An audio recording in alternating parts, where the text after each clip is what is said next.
ಇದ್ದಿದ್ರೆ ಕುಮಾರಸ್ವಾಮಿ ಅವರು ಕೊಡ್ಬೋದಾಗಿತ್ತು. ಬಡವರ ಬಗ್ಗೆ ಕಾಳಜಿ ಇದ್ದಿದ್ರೆ 2 ವರ್ಷ ಯಡಿಯೂರಪ್ಪ ಅವರು ಮುಖ್ಯಮಂತ್ರಿ ಆಗಿದ್ರು, ಅವ್ರು ಕೊಡ್ಬೇಕಾಗಿತ್ತು. ನಮ್ಮ ಬಸವರಾಜ ಬೊಮ್ಮಾಯಿ 2 ವರ್ಷ ಮುಖ್ಯಮಂತ್ರಿ ಆಗಿದ್ರು, ಅವ್ರು ಬಡವರ ಬಗ್ಗೆ ಕಾಳಜಿ ಇದ್ದಿದ್ರೆ ಅವ್ರಿಗೆ ಮನೆ ಕೊಡ್ಬೋದಾಗಿತ್ತು. ಏನಕ್ಕೆ ಕೊಟ್ಟಿಲ್ಲ ಅಂದ್ರೆ ಅವ್ರಿಗೆ ಬಡವರ ಬಗ್ಗೆ ಕಾಳಜಿ ಇಲ್ಲ, ಕಾಳಜಿ ಇಲ್ಲ. ಬಡವರ ಬಗ್ಗೆ ಸಿದ್ದರಾಮಯ್ಯ ಅವರು ಕಾಳಜಿ ಇದ್ದಿದ್ದ ಕಾರಣಕ್ಕೆ 5 ಗ್ಯಾರಂಟಿಗಳನ್ನು ಇದು 6ನೇ ಗ್ಯಾರಂಟಿ ಕೊಟ್ಟಿದ್ದಾರೆ ಅಂತ ನಾನು ಹೇಳಕ್ ಬಯಸ್ತಾ ಇದ್ದೀನಿ. ಅದ್ರ ಜೊತೆ ನಮ್ಮ ಕಾರ್ಯಕರ್ತರು ಮನವಿ ಮಾಡ್ಕೊಳ್ಳೋದು, ದಯಮಾಡಿ ಮನೆ ಮನೆಗೆ ಹೋಗಿ ನಮ್ಮ 5 ಗ್ಯಾರಂಟಿ ಬಗ್ಗೆ ತಿಳ್ಬೇಕು. ಇವತ್ತು ಕೇಂದ್ರದಲ್ಲಿ ಈಗ ಗ್ಯಾರಂಟಿಯನ್ನ ಕೇಂದ್ರ ಸರ್ಕಾರದ್ದು ನಮ್ಮ ಸರ್ಕಾರ ಬಂದಾಗ ನಮ್ಮ ಮನೆ ರಾಹುಲ್ ಗಾಂಧಿ ಅವರು, ಮನೆ ಮಲ್ಲಿಕಾರ್ಜುನ ಖರ್ಗೆ ಅವರು ಅವ್ರ ಗ್ಯಾರಂಟಿನ ನಾವು ಇವತ್ತು ಬಿಡುಗಡೆನ ಮಾಡಿದ್ದೀವಿ. ಅದನ್ನೇನು ಮಾಡಿದ್ದಾರೆ, 1 ಲಕ್ಷ ರೂಪಾಯಿ ನಾವು ಏನು 2,000 ರೂಪಾಯಿ ಕೊಡ್ತಾ ಇದ್ದೀವಿ ತಿಂಗಳಿಗೆ. ನಮ್ಮ ಸರ್ಕಾರ ಕೇಂದ್ರದಲ್ಲಿ ಬಂದರೆ ನಾವು 1 ಲಕ್ಷ ಕೊಡ್ತೀವಿ ಅಂತ ಹೇಳಿ. 1 ಲಕ್ಷ ಎಷ್ಟು? ವರ್ಷಕ್ಕೆ 1 ಲಕ್ಷ ಅಂದ್ರೆ ತಿಂಗಳಿಗೆ ಎಷ್ಟು? 8,000. ತಿಂಗಳಿಗೆ 8,000. ಈಗ 2,000 ವಾಸ ಕಡೆಯಿಂದ ಕೊಡ್ತೀವಿ. ಎಷ್ಟಾಯ್ತು? 10,000 ಆಯಿತು. 10,000 ಒಂದು ಮನೆ ಬಂದ್ರೆ ಬಡವರಿಗೆ ಎಷ್ಟು ಅನುಕೂಲ. ಇದು ಬೇಕೋ ಬೇಡ? ಬೇಕೋ ಬೇಡ ಅಂದ್ರೆ ಇದು ಮನೆ ತಿನ್ಬೇಕಾದ್ರೆ 10,000 ಆಗುತ್ತೆ. 10 ಕೆಜಿ ಅಕ್ಕಿ ಮುಂಚೆ ಎಷ್ಟು ಸಿದ್ದರಾಮಯ್ಯ ಎಷ್ಟು ಘೋಷಣೆ ಮಾಡಿದಕ್ಕೆ ಅದು 2013ರಲ್ಲಿ 7 ಕೆಜಿ ಅಕ್ಕಿ ಕೊಡಬೇಕಂತ ಘೋಷಣೆ ಮಾಡಿದ್ರು.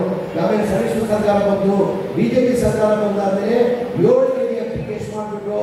5 ಕೆಜಿ ಮಾಡಿದ್ರು. ಆ ಬಡವರ ಬಗ್ಗೆ ಎಷ್ಟು ಕಾಳಜಿ ಇದೆ ತಾವೆಲ್ಲ ಅರ್ಥ ಮಾಡ್ಕೊಳ್ಬೇಕಾಗ್ತದೆ. 7 ಕೆಜಿ ಇದ್ದಿದ್ದು ಸಿದ್ದರಾಮಯ್ಯ ಕಾಲದಲ್ಲಿ 7 ಕೆಜಿ ಅಂತ ಘೋಷಣೆ ಮಾಡಿದ್ರು. ಈ ಬಿಜೆಪಿ ಸರ್ಕಾರ ಬಂದಾದ್ಮೇಲೆ ಅದಕ್ಕೆ 5 ಕೆಜಿ ಮಾಡಿದ್ರು.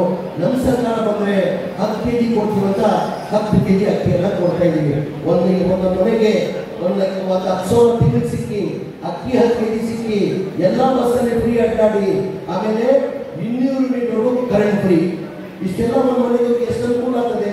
ದಯಮಾಡಿ ಇದೆಲ್ಲ ನಾವು ಹೇಳ್ಬಿಟ್ಟು ಕೇಂದ್ರ ಸರ್ಕಾರದ ಬಗ್ಗೆ 2014ರಲ್ಲಿ ದೇಶದ ಜನ ನಮಗೆ ಇಟ್ಟು ಇಲ್ಲ, ಈ ದೇಶಕ್ಕೆಲ್ಲ ಪ್ರಧಾನಮಂತ್ರಿಗಳು ಎಲ್ಲ ಕಡೆ ಭಾಷಣ ಮಾಡಲು ये देश का अच्छा होएगा, देश के अच्छे दिन लेके आऊंगा, देश की भलाई करूंगा, मैं काला धन लेके आऊंगा, काला कोट में 15 लाख करूंगा ಅಂತ ದೇಶದೆಲ್ಲ ಕಡೆ ಭಾಷಣ ಮಾಡಲು 2014ರಲ್ಲಿ 2014ರಲ್ಲಿ ಅವ ದೇಶದ ಜನ ನಂಬಿಟ್ಟು ಅವನ ಪ್ರಧಾನಮಂತ್ರಿ ಮಾಡಲು. ದೇಶಕ್ಕೆ ಅಚ್ಚ ಒಳ್ಳೆ ದಿನ ಬಂತ, ದೇಶ ಒಳ್ಳೆ ದಿನ ಬಂತ, ಒಳ್ಳೆ ದಿನ ಬಂತು. ದೇಶಕ್ಕೆ ಅಂದ್ರೆ ಒಳ್ಳೆ ದಿನ ಬಂದಿಲ್ಲ. ನನ್ನ ಪ್ರಧಾನಮಂತ್ರಿಗಳು ರೈಲ್ವೆ ಸ್ಟೇಷನ್ ಚಾಯ್ ಮಾಡ್ಕೊಂಡಿದ್ದವರು ಇವತ್ತು 25 ಲಕ್ಷ ಸೂಟ್ ಆಗ್ತಾರಲ್ಲ, ಅವ್ರು ಒಳ್ಳೆ ದಿನ ಬಂತು, ದೇಶಕ್ಕೆ ಒಳ್ಳೆ ದಿನ ಬಂದಿಲ್ಲ. ಸ್ವಾಮಿ ಪ್ರಧಾನಮಂತ್ರಿಗಳೇ, ನಮ್ಮ ಒಳ್ಳೆ ದಿನ ಬೇಡ ಎಂದು ನಮ್ಗೆ ಏನು ಹಳೆ ದಿನ ಇತ್ತು ಆ ದಿನ ನಾವು ವಾಪಸ್ ಕೊಡ್ಬಿಡಿ ಸಾಕು. ನನಗೆ ಯಾಕೆ ಕೊಡ್ತೀವಿ ನಾವು? ಹಾಗೆ ಹೆಂಗಿತ್ತು ಇದೇ ಪೆಟ್ರೋಲ್ ಬೆಲೆ ಯಾವಾಗ ಮನಮೋಹನ್ ಸಿಂಗ್ ಇರುವಾಗ 53 ರೂಪಾಯಿ ಪೆಟ್ರೋಲ್ ಇತ್ತು. ಇಂಟರ್ನ್ಯಾಷನಲ್ ಬ್ಯಾರಲ್ ರೇಟ್ ಯಾವಾಗ $141 ಇದ್ದಿದ್ದು, $141 ಇದ್ದಿದ್ದು. ಏನ್ ರೀತಿಗೆ ಪೆಟ್ರೋಲ್ ಮಾಡ್ತಾ ಇದ್ರು? ನಾವು 53 ರೂಪಾಯಿ ಪೆಟ್ರೋಲ್ ಮಾಡ್ತಾ ಇದ್ವಿ. ಇವತ್ತು ಅದೇ ಇಂಟರ್ನ್ಯಾಷನಲ್ ಬ್ಯಾರಲ್ ರೇಟ್ ಬಂದು $70 ಆಗಿದೆ. ಕಡಿಮೆ ಕೊಡ್ಬೇಕಾ ಜಾಸ್ತಿ ಕೊಡ್ಬೇಕಾ? ಇವತ್ತು 103 ರೂಪಾಯಿ ಡೀಸೆಲ್ ಮಾಡ್ತಾ ಇದ್ದಾರೆ. ಗ್ಯಾಸ್ ಬೆಲೆ ಎಷ್ಟಿದೆ ಈಗ? ಹೋಸತಿ 2013ರಲ್ಲಿ ಮನಮೋಹನ್ ಸಿಂಗ್ ಕಾಲದಲ್ಲಿ 400 ಇದ್ದಿದ್ದು ಬರೇ 13 ರೂಪಾಯಿ ಜಾಸ್ತಿ ಮಾಡಿದ್ರು. ಇಡೀ ದೇಶದಲ್ಲಿ ಬಿಜೆಪಿ ಪ್ರತಿಭಟನೆ ಮಾಡಿದ್ರು. ಗ್ಯಾಸ್ ರೇಟ್ 13 ರೂಪಾಯಿ ಜಾಸ್ತಿ ಮಾಡಿಬಿಟ್ಟಿದ್ದಾರೆ, ಗ್ಯಾಸ್ ರೇಟ್ ಕಡಿಮೆ ಮಾಡಬೇಕಂತ ಪ್ರತಿಭಟನೆ ಮಾಡಿದ್ರು. ಇವತ್ತು ಗ್ಯಾಸ್ ರೇಟ್ ಎಷ್ಟಿದೆ? ಗ್ಯಾಸ್ ರೇಟ್ ಇವತ್ತು 410 ರೂಪಾಯಿ ಇದ್ದಿದ್ದು 1,800 ರೂಪಾಯಿ ಆಗಿದೆ. ಡಾಲರ್ ರೇಟ್ ಏನಿತ್ತು ಆವಾಗ ಇದ್ದಿದ್ದು 53 ರೂಪಾಯಿ, 54 ರೂಪಾಯಿ ಡಾಲರ್ ಇಟ್ಟಿತ್ತು. ಇವತ್ತು ಡಾಲರ್ ರೇಟ್ ಏನಾಗಿದೆ? ಇವತ್ತು ಡಾಲರ್ ರೇಟ್ ಏನಾಗಿದೆ? 85 ರೂಪಾಯಿ ಡಾಲರ್ ರೇಟ್ ಆಗಿದೆ. ಅದ್ರ ಜೊತೆಗೆ ಪಾಪ ಬಡವರು ಮದುವೆ ಮಾಡಬೇಕಾದ್ರೆ ಏನೋ ಅಟ್ಲೀಸ್ಟ್ ಒಂದು ತಾಳಿ ಆದ್ರೂ ತಗೋಬೇಕಾಗ್ತದೆ ಬಡವರು. ಇವತ್ತು ಚಿನ್ನದ ರೇಟ್ ಏನಿದೆ? 7,00,000 ರೂಪಾಯಿ ಚಿನ್ನದ ರೇಟ್ ಆಗಿದೆ. 7,00,000 ರೂಪಾಯಿ.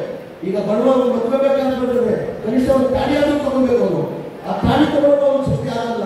7,00,000 ರೂಪಾಯಿ ಚಿನ್ನದ ರೇಟ್ ಆಗಿದೆ.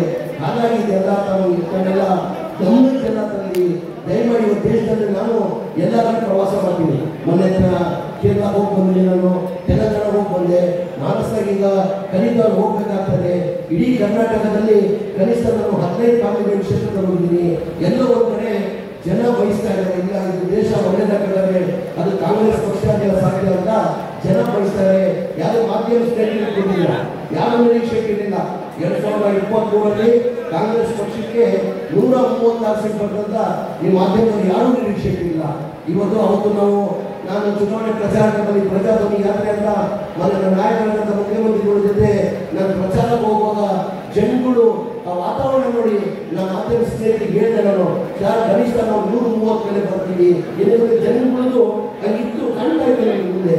ಅದೇ ಥರ ಈ ಬಾರಿ ದೇಶದಲ್ಲಿ ಸ್ವಲ್ಪ MLA ಅವರು ಬಂದವರು ಶ್ರೀನಿವಾಸ ಕರಿಬಿಟ್ಟು ಜೋರಾಗಿ ಚಪ್ಪಾಳೆ ಮುಖಾಂತರ ಸ್ವಾಗತ ಮಾಡಿ ನಮ್ಮ MLA ಡಾಕ್ಟರ್ ಶ್ರೀನಿವಾಸ ಅವರಿಗೆ. ಇಡೀ ದೇಶದಲ್ಲಿ ಜನ ಬದಲಾವಣೆ ಬಯಸ್ತಾ ಇದ್ದಾರೆ. ದಯಮಾಡಿ ಇವತ್ತು ನನ್ನ ಕಾರ್ಯಕರ್ತರಲ್ಲಿ ಕೈ ಜೋಡಿಸ್ಕೊಳ್ಳಿ ಮಾಡ್ಕೊಂಡು ಇವತ್ತು ನಾವು ಭಾಷಣ ಮಾಡ್ಬೋದು, ಎಲ್ಲ ಕಡೆ ಅಡ್ಡಾಡ್ಬೋದು. ಅಂದ್ರೆ ಮತ ಹಾಕೋದು ಶಕ್ತಿ ಇರೋದು ನಿಮ್ಮ ಕಾರ್ಯಕರ್ತರಿಗೆ ಮಾತ್ರ, ನಮ್ಮ ಕೈಯಲ್ಲಿ ಸಹ ಇಲ್ಲ, ಅದು ನಿಮ್ಮ ಕೈಲಿರೋದು. ದಯಮಾಡಿ ನಾನು ಜನತಾದಳ ಪಕ್ಷದಲ್ಲಿದ್ದು